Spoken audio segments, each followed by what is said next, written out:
Nós temos ainda as competências do gestor escolar. E, na verdade, o gestor é o grande responsável por viabilizar as condições de acesso ao sistema. Então, é da competência do gestor providenciar um espaço adequado com computador, internet, para garantir o acesso do professor. Caso não seja possível, aí ele deve buscar o auxílio na unidade regional, que tem essa competência de fornecer apoio ao gestor escolar e garantir que o sistema de fato seja preenchido. É claro que não é necessário que esse gestor disponibilize um computador para cada professor, mas ele tem que garantir que haja um espaço na escola para que esse preenchimento seja realizado de modo adequado. Também é da competência do gestor coordenar os trabalhos tanto administrativos quanto pedagógicos.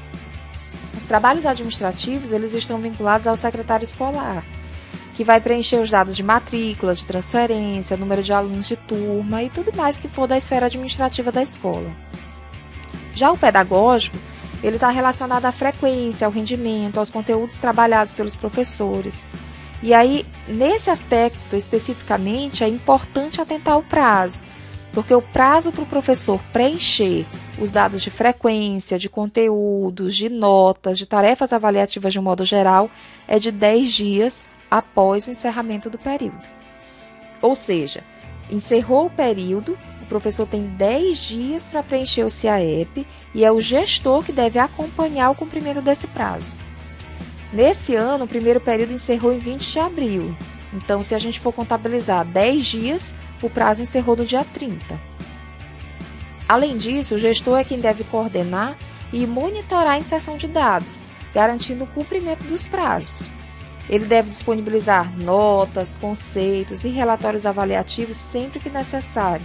Pode ser para uma transferência, pode ser para uma declaração ou qualquer outra situação. Essa informação ela tem que estar disponibilizada para a comunidade escolar. Inclusive, o CIAEP ele possibilita a emissão do boletim, né?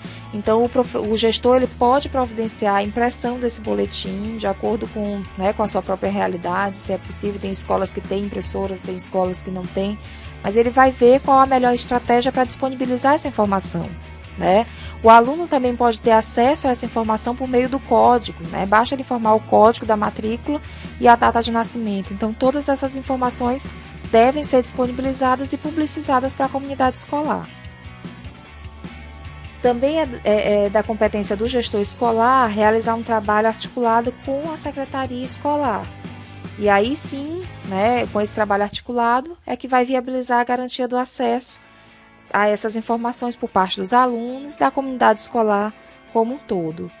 E também é competência do gestor solicitar a habilitação para uso do aplicativo offline.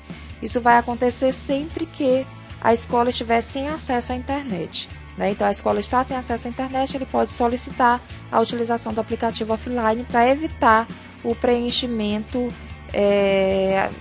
atrasado, o preenchimento fora do prazo do sistema.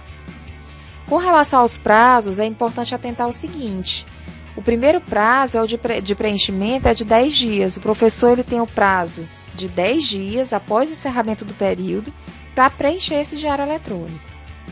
E aí a gente volta para o exemplo desse ano. O primeiro período encerrou no dia 20 de abril. Do dia 20 eu somo 10 dias, obviamente o prazo vai encerrar no dia 30. E aí, por isso que eu volto àquela ideia do ranking, a gente precisa melhorar aqueles índices, porque nenhuma escola chegou a 100% e nós já estamos há 1 mês e meio após o término do período letivo. Mas aí vamos voltar a esses prazos. Depois do prazo de 10 dias, o professor não preencheu. O período encerrou dia 20, chegou dia 30, o professor não preencheu. O diário continua em aberto. E aí, depois desse prazo, o gestor tem 5 dias corridos para notificar o professor. Então, do dia 30, a partir do dia 1º, ele vai contar 5 dias. Dia 5, encerra o prazo para o gestor notificar esse professor. Vamos supor que ele notificou no dia 3. Então, a partir do dia 3, o professor tem 5 dias úteis para cumprir a obrigação de preencher o diário eletrônico, tá? Então, os prazos são esses: 10 dias para preenchimento após o encerramento do período. O professor não cumpriu, o gestor tem 5 dias corridos para notificar esse professor. Notificou o professor tem 5 dias úteis para preencher o diário. E aí, se ele não preencher, nós vamos entrar na hipótese de descumprimento do prazo, e aí, de fato, o gestor vai ter que informar essa situação à unidade regional de educação, tá? Se o professor não cumpre os prazos, o gestor junta toda a documentação comprobatória do descumprimento e encaminha à unidade regional, que, por consequência, como nós já vimos, vai encaminhar à Secretaria Adjunta de Ensino, de acordo com o que a gente já conversou. Então, só relembrando, encerrou o período, 10 dias para preencher o diário. Não cumpriu, são 5 dias corridos para notificar. A partir da notificação, o professor tem 5 dias úteis para cumprir a obrigação e preencher o diário. Não cumpriu, a escola encaminha a documentação para a unidade regional, que, em contrapartida, encaminha a documentação para a Secretaria Adjunta de Ensino. Agora, se o descumprimento foi, por exemplo, em razão de ordem técnica, a internet não está funcionando, algum problema de ordem técnica, esse diário deve ser preenchido manualmente pelo professor. O que a gente tem que garantir é que esse registro seja feito. Então, com isso, o gestor é quem vai ficar responsável pelo preenchimento no CIAEP. E aí, cabe a esse gestor encontrar a alternativa mais adequada para realizar o preenchimento. O importante, gente, é ter sempre o registro, seja manual ou online. Lembrando que esse preenchimento manual só deve acontecer na hipótese de dificuldade técnica. O professor não pode optar, eu não quero preencher o CIAEP, eu quero fazer tudo manual, quero aquela caderneta de antigamente. Não, ele não tem essa opção. Isso só vai acontecer se por algum motivo a escola justificadamente não tiver acesso ao sistema.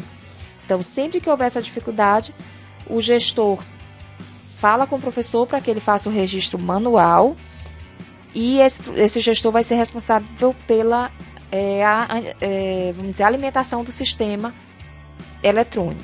Para isso, ele pode buscar suporte na unidade regional e no núcleo de tecnologia, que vai buscar resolver o problema daquela escola. Seja com relação, pode ser a manutenção de algum equipamento, alguma situação que precise de um suporte mais técnico, o gestor é responsável por solicitar esse suporte. E esse suporte ele vai buscar junto à Unidade Regional de Educação ou ao Núcleo de Tecnologia Educacional. E aí, só lembrando que esse gestor ele é avaliado periodicamente e que o não preenchimento dessas informações no CIAEP é considerado falta administrativa. Isso vai trazer, obviamente, repercussões à avaliação de desempenho desse gestor.